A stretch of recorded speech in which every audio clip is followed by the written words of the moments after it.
পারি রোদ্দুর, হতে পারি বৃষ্টি, হতে পারি রাস্তা তোমারই জন্যে। জন্মদিনে সব হবে, নকুলদানা হবে, জল হবে, ভালোবাসা হবে, আদর হবে, সব থাকবে। চল রাস্তায় সাজি চালাই আর কবিতায় সুরে কাঁদবে। প্রাণ দিতে চাই, হ্যাপি অ্যানিভার্সারি। সবটুকু ধ্যান সারাক্ষণ দিতে চাই তোমাকে, ও তোমাকে। হ্যালো এভরিওয়ান, আমি Sukanya and welcome to my channel wow world of ওয়ান্ডারে। সো আজকে ব্লগটা স্টার্ট হচ্ছে একটু বেলা থেকে, কারণ সকাল থেকে দম ফেলার সময় ছিল না, এত কাজ ছিল, ঘর দুয়ার নোংরা হয়ে পড়েছিল। অ্যান্ড আজকে একটা বিশেষ জিনিস, একটা বিশেষ দিন, তোমরা অলরেডি থাম্বনেল দেখে বুঝেই গেছো। সো বেশি সাসপেন্স রাখবো না। আজকে হচ্ছে আমাদের 9 years of being togetherness. Actually আমরা কাপেলের থেকেও বড় কথা অনেক অনেক অনেক ভালো বন্ধু, অ্যান্ড বলতে পারো যে বেস্ট ফ্রেন্ড। তো অ্যাজ আ ফ্রেন্ড তার থেকেও বেশি ফ্রেন্ডশিপটা, বাট অ্যাজ আ কাপল যদি বলো তাহলে এটা 9 ইয়ার্স। তো সেই জন্য আজকে একটা বিশেষ জিনিস করব আমি ভেবেছি।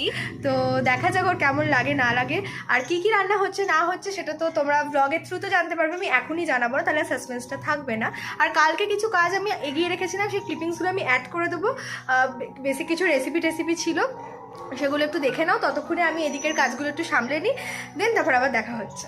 এই হচ্ছে টোটাল সরঞ্জাম, যেগুলো আমার পুরো ধুয়ে ঠুয়ে ফ্রেশ করে রাখা হয়ে গেছে। এখানে হচ্ছে চিকেনের লেগ পিস আছে, যেটা দিয়ে হবে চিকেন কী বলে এটাকে, তন্দুরি। আর এটাতে আছে ভেটকি মাছের ফিলে, যেটা দিয়ে অবভিয়াসলি হবে হচ্ছে ফিশ ফ্রাই। এটা হচ্ছে ইলিশ মাছ, বাজারে গেলে ইলিশ মাছ তো আমার লাগবেই। অ্যান্ড এটাতে আছে রুই মাছ, আর এখানে আছে এমনি কী বলে ওটাকে, চিকেন কেটে রাখা আছে, যেটাতে হবে চিকেন কষা। তো এখানে আমার পুরো ম্যারিনেশনের যে ব্যাটারটা সেটা রেডি হয়ে গেছে। আমি এর মধ্যে এই এভারেস্টের তন্দুরি চিকেন মশলাটা দিয়েছি 2 চামচ মতো, আর এর সাথে 2 চামচ মতো এইরকম কাশ্মীরি রেড চিলি পাউডার দিয়েছি, সঙ্গে 2 চামচ ভিনিগার, হাফ লেবু কেটে আমি হাফ লেবুর রসটা দিয়েছি, নুন, আর আছে হচ্ছে গোলমরিচ, আর কি দিয়েছি বলো তো, আর কিছু দিইনি, নুন গোলমরিচ, দ্যাটস ইট। অ্যান্ড সাথে এই আদা রসুনের পেস্টটা আমি এর মধ্যে দিয়ে দিয়েছি। এবার এটাকে দিয়ে ভালো করে ম্যারিনেট করে নেবো। ও আচ্ছা, আর মেন যে ইনগ্রিডিয়েন্ট সেটা হচ্ছে দই। ওই তোমার 3-4 চামচ মতো দই দিয়েছি, টক দই দিয়ে পুরোটাকে এরমভাবে ফেটিয়ে নিচ্ছি। তারপরে চিকেনটাকে ম্যারিনেটে বসিয়ে দেবো। একটু সর্ষের তেলে অ্যাড করে নিয়েছি, মশলাটা ভালোভাবে মাখিয়ে নিচ্ছি। তো এখানে দেখো আমার ম্যারিনেশন একদম রেডি। এবার এটাকে আমি এয়ারটাইট কন্টেনারের মধ্যে রেখে রেফ্রিজারেট করে দেবো। এবার আমি এই চিকেন কষাটার জন্য ম্যারিনেট করব, আর তার জন্য আমি নিয়ে নিয়েছি দেখো অল্প করে ধনেপাতা, 3টে মতো লঙ্কা, একটা ছোট্ট পেঁয়াজ, আর ওখানে 10-12 কোয়া রসুন, আর এই অল্প একটু তোমার আদা। সেই পেস্টটা দিয়েছি, জিরে গুঁড়ো আছে, ধনে গুঁড়ো আছে, হলুদ গুঁড়ো আছে, লাল লঙ্কার গুঁড়ো আছে। তো এর মধ্যে আমি সর্ষের তেল অ্যাড করে দিলাম। দেন এটাকে আমি ভালোভাবে মাখাবো।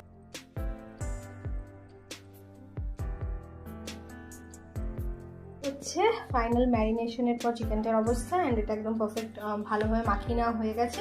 এবার এটাকে আমি ঢাকা দিয়ে রেফ্রিজারেট করে নেব। তো আগের দিনই আমি মাছের ফিলেগুলোকে লেবু, গোলমরিচ আর নুন দিয়ে ম্যারিনেট করে রেখে দিয়েছিলাম। পুদিনা পাতা, ধনে পাতা, পেঁয়াজ, একটা এইটুকু ছোট একটা পেঁয়াজ কুচি করে দিয়েছি, তো আদা মানে এইটুকু মতো আদা, সেই আদাটাকে দিয়েছি, 2টো লঙ্কা দিয়েছি, আর 10 কোয়া মতো রসুন দিয়েছি, আর ধনে পাতা পুদিনা পাতা সবটা আছে। এবার এটাকেই আমি পেস্ট করে এটাতে ভালোভাবে ম্যারিনেট করে নেব।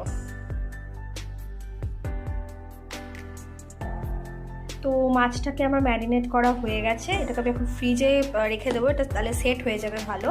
আর ততক্ষণে আমি এখানে দেখো চিংড়ি মাছটাকেও ম্যারিনেট করে রেখে দিয়েছিলাম। এবার চিংড়ি মাছগুলোকে ভেজে নেব।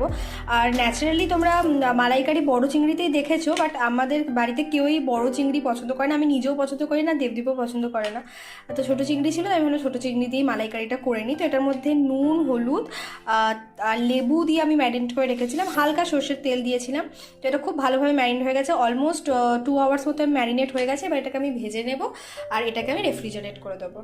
তো সেই দুপুর থেকে এখন রান্নাঘরে ঢুকেছি, আর এখন বাজে হচ্ছে 5:30, আর একবারও রান্নাঘর থেকে বেরোনোর সময় পাইনি। তো এখন বাকি কাজটা করে নিয়ে তারপর তোমাদের সঙ্গে কথা বলছি।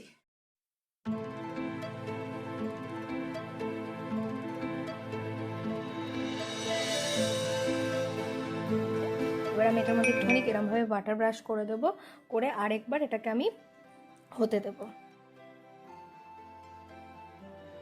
তো আমি জাস্ট একটু ফ্রেশ হলাম আর দেবদীপ চলেই এসে আমাকে ফোন করেছে। ওরে ভাই, তোর কথা বলতে বলতেই তো বিশাল আয়ু হবে। Hello, happy anniversary. আসো। এটা কি? ও ভাই, এটা কি ছিল? এটা কিন্তু আমি একদম জানতাম না। দেখি এসব কি? আমি কিচ্ছু কিনিনি, আমি কিচ্ছু কিনিনি। 2 3 নোট। ও আচ্ছা, নোটটা গোলাপ আছে। কি ওয়াও, এটা ভীষণ সুন্দর হয়েছে, থ্যাংক ইউ। এখনো আছে, মাই ফেভারিট। দাঁড়া দাঁড়া দাঁড়া, তুই এত মানে এইভাবে এগুলো ধর। কি আছে? যেটা আমি ভালোবাসি। Thank you. এই কুকিজটাও আমার ভীষণ পছন্দের, মিয়মরে থেকে এনেছিস না? Thank you.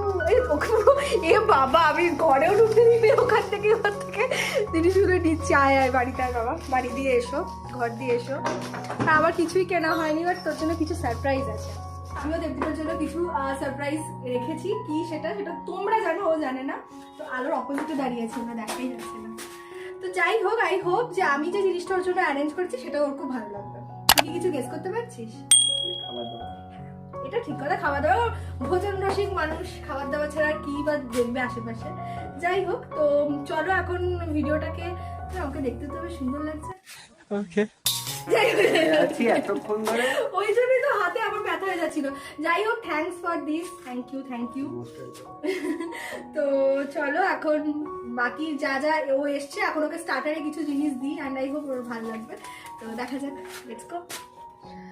তো অলরেডি আমি কাবাবটা দিয়ে দিয়েছি, আর মানে ফটো তোলারও ফুরসত পাওয়া যায়নি, এসেই খেতে লেগেছে। তো বল, তুই বল কেমন লাগলো খেতে? ভালো হয়েছে। ভালো হয়েছে, ঠিকঠাক। যাই হোক, আমিও খেয়ে নিই, ঠান্ডা হয়ে গেলে আর ভালো লাগবে না, আগে খেয়ে নিই। তো এখানে আমি একটু স্ক্যাথ মেরে ছবি তুলছিলাম এগুলোর, এবার ভীষণ ভালো লেগেছে আমার। বিশেষ করে এই জিনিসটা খুব ভালো লেগেছে, কিন্তু তার সঙ্গে আমার খুব মন খারাপ করে এই ধরনের জিনিসগুলো, কারণ কিছুদিন পর এগুলো খারাপ হয়ে যায়। আমার এমনিতেও ডার্ক চকলেট ভীষণ ভালো লাগে, আর এই কুকিজটা আমার অনেক দিন ধরে ট্রাই করার ইচ্ছে ছিল, আমার হচ্ছিল না। তোকে একদিন আমি বলেছিলাম, তো সেটা ভালো লাগলো যে মনে রেখে সেটা এনেছে। অ্যান্ড দিস ওয়ান ইজ তো সব সময় আমার পছন্দের। তো এটার আমি তোকে দেবও না, এটা আমি খাবো। ঠিক আছে, তো কুকিজটা খাবি না তুই? হ্যাঁ, একটা দিস তাহলে খাবো। সেই আমাকে দিয়ে কি করলি? প্রথমে পেঁয়াজ কাটিয়েছে, টমেটো কাটিয়েছে, একটা গোটা নারকেল কুড়ে দিয়েছি, তারপরে আর কি করলাম, হ্যাঁ পুদিনার চাটনিটা করলাম। বলেন কি, এত কিছু করেনি। এগুলো বাড়ি চাড়িয়ে বলছে, এক চর মারবো বুকে হাত, তো দিচ্ছি, বুকে হাত রেখে বলছি। যাই হোক, হ্যাঁ নারকেল কুড়িয়েছে, এটা ঠিক কথা, নারকেল কুড়িয়েছে, টমেটো কেটে দিয়েছি। উফ, মানে এত ক্রেডিট নিতে ভালোবাসে, বাপরে বাপ। যাই হোক, বল, কাজু কিশমিশ এগুলো সব ভেজে টেজে দিয়েছে। এবার আমি যাচ্ছি, মা ডাকছে, দুধ ফুটে গেছে, কফিটা ঝটপট করে বানিয়ে নি। কফি খাবি তো? কফি কেমন বানাই আমি? দারুণ। ও না, আমি হচ্ছে প্রো আর কি, pro. You should be lucky. Yes, I am lucky. পুরো বাটারের গন্ধ আসছে, খেয়ে দেখো বাবু। এইটা কোনটাতে চিকেন বানিয়েছিলেন? ভালো লাগছে, ভীষণ ভালো খেতে, কি ভালো খেতে। Thank you. কাকিমাকে দে। যাই হোক, হ্যাঁ মা নাও, মা খেয়ে দেখো কেমন। আর কফিটা খেয়ে বল কেমন হয়েছে, আমাকে দে, ধরছি।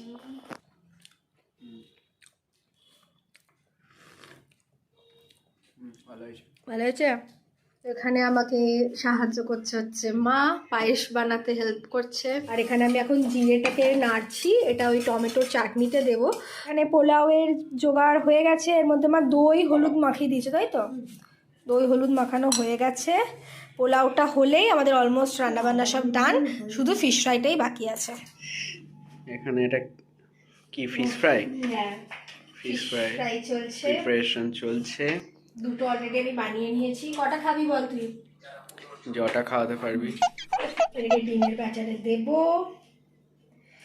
দেন এটাকে দিয়ে দেবো হচ্ছে ব্রেড ক্রামসে, আর ব্রেড ক্রামসের মধ্যে আমি একটুখানি নুন আর গোলমরিচ দিয়ে দিয়েছিলাম, আর ডিমের মতো নুন আর গোলমরিচটা দেওয়া আছে। অলরেডি একটা ভেঙে খাওয়া হয়েও গেছে ফিশ ফ্রাই। এই যে ফিশ ফ্রাই একটা ভেঙে খেয়েও নিয়েছে। কেমন হয়েছে খেতে? ভালো হয়েছে, কতটা ভালো হয়েছে? অল্পই ভালো হয়েছে। অল্প ভালো হয়েছে? ভালো লাগছে তো? তো আর ইউ গাইজ ইন্টারেস্টেড যে কি সারাদিন ধরে রান্না বান্না হলো সেটা দেখার জন্য? তো আরেকটু ওয়েট করো, তোমাদের সাথে শেয়ার করছি যে আজকে কি কি রান্না হয়েছে। এই হচ্ছে পোলাও, মেন কোর্সটা আগে দেখিয়ে দিই। এটা হচ্ছে চিকেন কষা, এটা হচ্ছে চিংড়ি মাছের মালাইকারি, যেটা আমি ছোট মাছ দিয়ে করেছি, আমি রান্না করতে করতেই বলছিলাম। তো এই তিনটে হচ্ছে মেন কোর্স। এখানে হচ্ছে স্টার্টার, যেখানে হচ্ছে পনির বাটার ফ্রাই, এটা হচ্ছে ফিশ ফ্রাই, আর একটা তো তোমরা দেখেই নিয়েছো তা চিকেন তন্দুরি, সেটা ও আসার সাথে সাথে দেওয়া হয়েছিল স্টার্টারে। আর এখানে হচ্ছে পায়েস, যেটা একদম নলেন গুড়ের পায়েস, সাথে হচ্ছে পাঁপড় ভাজা, আর এখানে হচ্ছে চাটনি, টমেটোর চাটনি। তো এই হচ্ছে আজকের overall menu, and I hope ওর ভালোই লাগবে। ওর সাথে আমি শেয়ার করবো তোমাদের সাথে ওর review, and yeah that is it. সারপ্রাইজটা কেমন লাগলো? কেমন লাগলো সারপ্রাইজটা? অদ্ভুত রে বাবা, মানে এরা কারা ভাই? এরা কি বাড়িতে আয়না ফায়না দেখে না না কি? আমি বুঝি না। যখনই আমি ক্যামেরাটা ঘোরাই ফোনটা নিয়ে নাও, স্টাইলের আর শেষ নেই। তুই আগে বল যে 9 বছর হয়ে গেল, তোর মনে হচ্ছে? হ্যাঁ মনে হচ্ছে? আমার তো মনে হচ্ছে এই তো সেদিনের কথা। হাসি খুশি জীবন ছিল, এখন দুঃখ। এখন কি রোজ কাঁদিস নাকি? নাটক বটে রে। মানে আচ্ছা ক্যামেরার সাথে একটু ভালো কথা কিছু বল। ভালো কথা কি বলবো? ভালো কিছু হবে? ভালো বললেই ভালো হবে। ভালো বললে তবে না ভালো বলবো। কিছুই ভালো হচ্ছে না। বারে বা, মানে দেখো কিরকম অকৃতজ্ঞ মানুষ হয়। মানে এত সারা দিন ধরে রান্না বান্না করলাম, তারপর হচ্ছে ভালো কিছু হচ্ছেই না ভালো বলার মতো। गजब बेइज्जती है। বল তোর কেমন লাগছে বল। অসাধারণ লাগে। অসাধারণ। 9 বছর হয়ে গেল মনে হচ্ছে তোর? মনে হচ্ছে না? যাই হোক, তোর ব্যাপার না, নিজেকে জিজ্ঞাসা কর। যাই হোক, আর তোমরা যদি ভাবো যে মা আমাদের সাথে খাচ্ছে না কেন, কারণ মা হচ্ছে এখন হ্যাঁ মকর সংক্রান্তি, মায়ের 12 মাসে 14 মাস মা নিরামিষ খেতে পারলে বাঁচে। বলেন কি? ওই কারণে আমাদের সাথে বসেনি, আমরা পাপি তাপি মানুষ, তাই আমরাই এখন এগুলো খাবো। অ্যান্ড ফাইনালি দেবদি তোমাদের সঙ্গে ফিডব্যাক শেয়ার করবে। 2000 years later. দেবদীপ বল, ভালো হয়েছে। সব ঠিকঠাক ছিল? তোর বেস্ট কোনটা লেগেছে? বেস্ট লেগেছে ওই তন্দুরি চিকেনটা আর পনির বাটার ফ্রাইটা। আর বল বল, যেটা বলবি বলে তোর মুখটা এরম এরম হচ্ছে, তুই বলতে পারছিস না, বলে দে। আমি কিছু বলবো না, বলে দে যেটা তোর সব থেকে বাজে লাগলো খেতে। বাজে লাগা না, দুটো জিনিস একটু ইয়ে লেগেছে। এক হচ্ছে যে সব কিছুর মধ্যে ভুলে গেছে এত কিছু করতে গিয়ে, যে চিকেনের নুনটা দিতে ভুলে গেছে। প্রথমবার জীবনে প্রথমবার আমি রান্নাতে নুন দিতে ভুলে গেছি। কখনো এরকম হয় না। একটা জিনিস, ওই মালাইকারিতে নারকেল দুধের অ্যারোমাটা একটু সামান্য বেশি লেগেছে। হ্যাঁ, কারণ ওটাতে আমি একটু জল আসলে অ্যাড করিনি, পুরোটাই নারকেল দুধে করেছি, ওই কারণে হতে পারে বাকি সব একদম মানে ফ্লেভারটা একটু ফাটাফাটি। বেশি। আর সব থেকে ভালো ছিল হচ্ছে পায়েসটা, যেটা কাকিমা এনেছে। খুব ভালো। মা হচ্ছে পায়েস স্পেশালিস্ট। তোমরা যারা খেতে চাও আমার বাড়ি চলে এসো পায়েস খেতে। মায়ের মা ভীষণ ভালো পায়েস মানে সিরিয়াসলি। আর আমার যদি পার্সোনালি জিজ্ঞাসা করো আমার নিজের রান্না কোনটা ভালো লেগেছে, আমার কিন্তু চিংড়ি মালাইকারি খুব ভালো লেগেছে। আর আর আর কি ভালো লেগেছে? আর সব ঠিকঠাক আছে মোটামুটি। তো এই হচ্ছে আজকে আমাদের 9 ইয়ার সেলিব্রেশন, খুব ছোট করেই। আর যেহেতু যে লকডাউন ছিল, বাড়িতে এত কিছু প্ল্যানিং প্রোগ্রামিং ছিল, ভেবেছিলাম মন্দিরে যাবো, বাট আলটিমেটলি যাওয়া হলো না। ও গেছিল প্রণাম করতে। যাই হোক, তো হ্যাঁ মানে খুব ছোট করেই জাস্ট এমনি বাড়িতেই খাওয়া দাওয়া, কারণ এ হচ্ছে প্রচণ্ড ফুডি। হ্যাঁ, তো মুখ দেখলেই বোঝা যায়। তো এ খেতে ভালোবাসে, তাই আমার দিক থেকে ছোট্ট একটা প্রচেষ্টা ছিল যে ঠিক আছে যে 9 ইয়ার্সের সেলিব্রেশনে 9টা আইটেম করি। আর দেবদীপেরটা টোটালি আমার কাছে সারপ্রাইজ ছিল, যদি ওর কাছেও সারপ্রাইজ ছিল, জানতো না যে আমি এত কিছু রান্না করছি। এক চল ফালতু কথা বলিস না তো। আর ওরটা আমি একদমই জানতাম না। ও মন্দির থেকে ফেরার পথে এইসব নিয়মের যা যা নিয়ে এসেছিল ভীষণ ভালো খেতে ছিল, কুকিজ, চা অ্যান্ড ওই কাপ কেকটা, যাই হোক যা যা এনেছিল। অ্যান্ড ফুলের ওটা তো জাস্ট বেস্ট ছিল, খুব ভালো লেগেছে। Thank you once again. তো যাই হোক, that is it, that's about this video. তো চলো টাটা, আর টাটা বল। Yes, tata. আর ভিডিওটা যদি তোমাদের ভালো লাগে তাহলে কি করতে হবে? Do like, comment, share And and subscribe. Subscribe. Okay, তো চলো এখনকার মতো এখানেই টাটা। খুব শীঘ্রই দেখা হচ্ছে নতুন একটা ইন্টারেস্টিং ভালো ভিডিওর সঙ্গে। টিল দেন সবাই ভালো থেকো, সুস্থ থেকো, বাই। আমার সাথে ঝগড়া কম করো।